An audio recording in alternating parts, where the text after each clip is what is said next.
আমার পুরনো ভিটায় নতুন ঘর দেই, সেখানে যদি কোনো রেঞ্জার ফরেস্টার না করে আমাকে বলবেন ওই পুরনো ভিটায় আমার পুরনো হয়ে গেছে, ওইখানে নতুন ঘর দেব।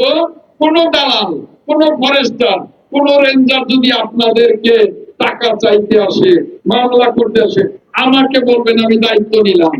ওই ফরেস্টারের ক্ষমতা নাই, ওই ফরেস্টারের ক্ষমতা নাই। আপনাদের নিরাপদ বাসভূমি করা, আপনাদের নিরাপদ বাসস্থান করা আমার দায়িত্ব, কর্তব্য। আপনাদের সেবক হিসেবে আমি আপনাদের পাশে অত্যন্ত প্রহরীর মতো আছি, চিন্তা করবেন না। ইনশাল্লাহ আপনাদের বন বিভাগের লোকজন যদি কোন রকমের হয়রানি করে, তার দায়িত্ব আমার। ওই রেঞ্জার ফরেস্টারকে আমি দেখব।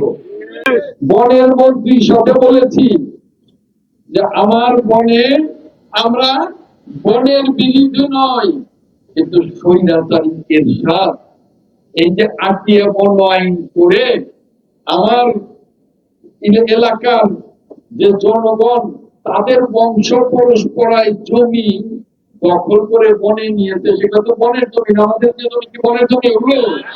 আমরা বন বিরোধী নয়, কিন্তু এই জমি এই স্বৈরাচারী এরশাদ আটটিয়া বন আইন করে যেটা নিয়েছে, মানুষ নিঃস্ব হয়ে যাচ্ছে। অতএব এই আইন সংশোধন করতে হবে, আমার জনগণকে বাঁচাতে হবে। বনমন্ত্রী বলছে, আজম ভাই আমাকে একটু সময় দেন, এটা নিয়ে আমি কাজ করব। আপনি একজন মন্ত্রী, আমি একজন মন্ত্রী, আপনার এলাকার সমস্যা নিয়ে তো আমাকে কাজ করতেই হবে। তবে একটু সময় লাগলেও যে সমস্ত বাড়ি পুরনো, সেই সমস্ত বাড়িতে ঘর দিতে গেলে রেঞ্জার ফরেস্টাররা দৌড়ে আসে, ঘর দিতে দেয় না। এক শ্রেণীর দালাল আছে, আমি হুঁশিয়ার করে দেই, যদি